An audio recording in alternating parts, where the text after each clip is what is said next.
Bom dia, meus irmãos, tudo bem? Graça e paz. Hoje é quinta-feira, dia 18 de abril.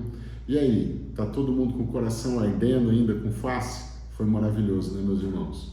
Eu queria continuar falando com vocês essa semana. Eu queria falar um tema que eu acho que é muito importante para nós homens que passamos por essa transformação. E hoje eu quero falar com vocês que verdadeiramente somos livres. O Face foi maravilhoso, a gente viu cadeias sendo quebradas, a gente viu corrente caindo, homens que viviam debaixo da opressão, do domínio do mal, homens que tinham uma vida pecaminosa, tiveram suas vidas transformadas. Isso é maravilhoso, ver as pessoas sendo libertas. E é sobre essa liberdade que a gente quer falar hoje.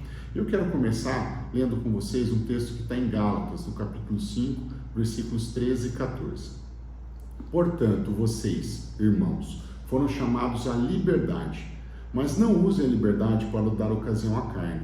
Pelo contrário, sejam servos uns dos outros, pelo amor. Porque toda lei se cumpre em um só preceito, a saber, ame a seu próximo como a si mesmo.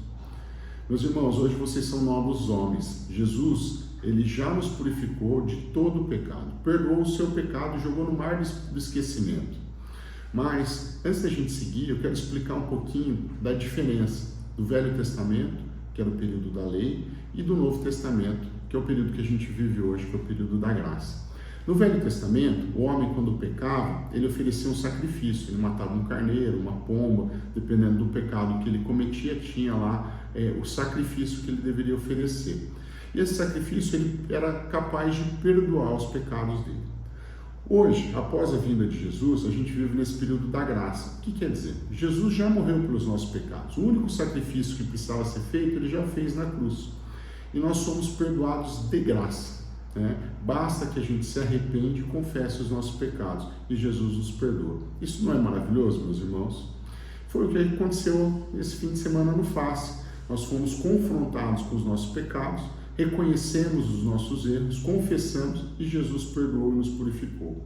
Maravilhoso, né? E a gente não pagou nada por isso. Mas eu vou te dizer a melhor parte da graça. A melhor parte da graça é que ela não só perdoa os nossos pecados, mas ela nos capacita a não pecar mais. No Velho Testamento, as pessoas eram perdoadas, mas elas continuavam cometendo os mesmos pecados. Com a vinda de Jesus, quando a graça dele nos alcança, a gente é capacitado a viver uma vida de santidade, uma vida longe do pecado. Mas como que eu sei isso? Tem alguma passagem bíblica que fala a respeito disso? Tem a passagem da mulher pega em adultério, que o povo queria apedrejá-la até a morte. E vocês conhecem a passagem? Jesus fala, quem não tiver nenhum pecado, que atire a primeira pedra.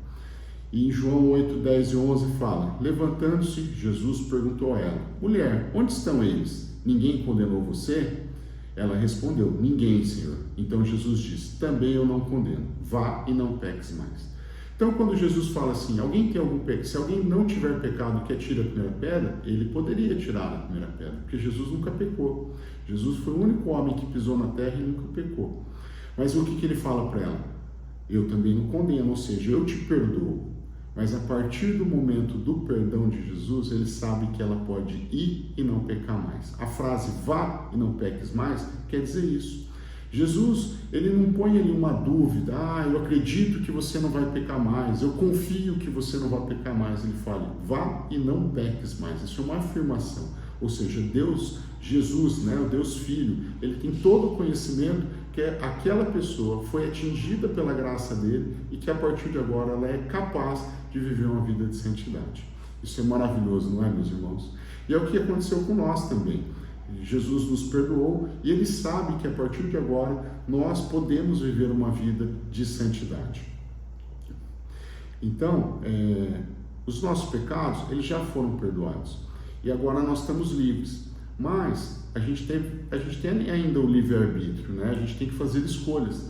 E o texto ali nos exorta para que a gente não escolha voltar para o pecado, porque o pecado sempre promete agradar e servir, mas ele acaba escravizando e dominando. E Jesus, ele quer que nós tenhamos vida e vida em abundância. Para isso, meu irmão, você tem que mudar os seus atos, mudar as suas escolhas. A tua família não quer mais que você fale que vai mudar, ela quer que você mude. Muitas vezes você já prometeu, talvez você já prometeu muitas vezes para sua esposa que você iria mudar, prometeu para a tua família, e isso nunca aconteceu. Então, meus irmãos, não fale, faça, mude, seja diferente. Eu contei para vocês o meu testemunho e falei que quando Deus falou comigo, eu não sabia o que ia acontecer na minha família, não sabia se Deus iria restaurar a minha casa, meu casamento, minha família, mas eu falei, eu sei de uma coisa, eu quero ser diferente a partir de hoje. Então, eu mudei. E a minha mudança fez com que a minha família enxergasse um novo homem e viu que eu queria fazer diferente, que eu estava fazendo diferente. Então, isso fez com que a transformação ocorresse. Para você mudar a sua vida, meus irmãos, você tem que começar a mudar as suas escolhas e a sua palavra. E para isso, você tem que se alimentar da palavra de Deus. Porque a partir do momento que você está cheio da palavra de Deus, você começa a manifestar o amor de Deus na sua vida. Isso é maravilhoso, não é, meus irmãos? E eu creio que a sua mudança irá começar hoje. Na verdade, já começou lá no Face. Eu creio que a tua família toda será transformada, assim como disse meu amigo Jonas. A partir do momento que o homem se posiciona, a casa toda se posiciona. Vamos orar? Senhor Deus, graça te damos, ó Pai, pelo teu amor, ó Pai. Senhor, te louvamos porque um dia o Senhor enviou seu Filho para morrer na cruz pelos nossos pecados. E através do seu sangue a gente tem a capacidade de ter os nossos pecados perdoados e ter a nossa vida transformada. E podemos viver longe do pecado. Senhor, continue nos capacitando, continue fazendo com que a gente tenha fome e sede de Ti, que a gente queira Te buscar cada vez mais. E que a gente possa buscar conhecimento e resposta na Tua Palavra, que é o manual da vida. Senhor, ó Pai, fortaleça cada homem aqui e que cada família, ó Pai, possa ser reestruturada, que possa ser reposicionada e que o Senhor, ó Pai, possa ser a rocha que firme essas casas. Em nome de Jesus que eu oro. Amém. Deus abençoe meus irmãos, um abraço, tenham um ótimo dia e eu creio que a mudança começou e vai permanecer na tua casa e vai refletir nas suas gerações, na vida dos seus filhos e netos. Em nome de Jesus que eu oro, que agradeço. Um abraço.